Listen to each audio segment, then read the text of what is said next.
ಬಿಹಾರ ವಿಧಾನಸಭಾ ಚುನಾವಣೆಯಲ್ಲಿ ಎನ್ಡಿಎ ಮೈತ್ರಿಕೂಟದ ಗೆಲುವಿನ ನಂತರ ಜೆಡಿಯು ಮುಖ್ಯಸ್ಥ ನಿತೀಶ್ ಕುಮಾರ್ 10ನೇ ಬಾರಿಗೆ ಮುಖ್ಯಮಂತ್ರಿಯಾಗಿ ಪ್ರಮಾಣ ವಚನ ಸ್ವೀಕರಿಸಿದರು. ಪಾಟ್ನಾದ ಐತಿಹಾಸಿಕ ಗಾಂಧಿ ಮೈದಾನದಲ್ಲಿ ನಡೆದ ಸಮಾರಂಭದಲ್ಲಿ ಎನ್ಡಿಎ ಬಲ ಪ್ರದರ್ಶನದ ನಡುವೆ ನಿತೀಶ್ ಕುಮಾರ್ ಮುಖ್ಯಮಂತ್ರಿಯಾಗಿ ಪ್ರಮಾಣ ವಚನ ಸ್ವೀಕರಿಸಿದರು. ಬಿಹಾರದ ರಾಜ್ಯಪಾಲ ಆರಿಫ್ ಮೊಹಮ್ಮದ್ ಖಾನ್ ಅವರು ನಿತೀಶ್ ಕುಮಾರ್ ಅವರಿಗೆ ಪ್ರತಿಜ್ಞಾ ವಿಧಿ ಬೋಧಿಸಿದರು.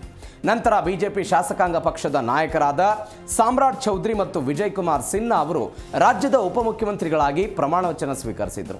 ಈ ಸಮಾರಂಭದಲ್ಲಿ ಪ್ರಧಾನಿ ನರೇಂದ್ರ ಮೋದಿ, ಕೇಂದ್ರ ಗೃಹ ಸಚಿವ ಅಮಿತ್ ಶಾ, ರಕ್ಷಣಾ ಸಚಿವ ರಾಜನಾಥ್ ಸಿಂಗ್, ಬಿಜೆಪಿಯ ರಾಷ್ಟ್ರೀಯ ಅಧ್ಯಕ್ಷ ಜೆಪಿ ನಡ್ಡಾ ಸೇರಿದಂತೆ ಹಲವು ನಾಯಕರು ಭಾಗವಹಿಸಿದ್ರು. ಅದು ಅಲ್ಲದೆ 11 ಎನ್ಡಿಎ ಮತ್ತು ಬಿಜೆಪಿ ಆಡಳಿತದ ರಾಜ್ಯಗಳ ಮುಖ್ಯಮಂತ್ರಿಗಳು ಕೂಡ ಈ ಸಭೆಯಲ್ಲಿ ಭಾಗವಹಿಸಿದ್ರು. 243 ಸದಸ್ಯರ ವಿಧಾನಸಭೆಯಲ್ಲಿ ಎನ್ಡಿಎ 202 ಸ್ಥಾನಗಳನ್ನು ಗೆದ್ದುಕೊಂಡಿದ್ದು, BJP 89, JDU 85, LJP 19, HAM 5, RLM 4 ಸ್ಥಾನಗಳನ್ನು ಬಿಹಾರದಲ್ಲಿ ಗೆದ್ದುಕೊಂಡಿದೆ.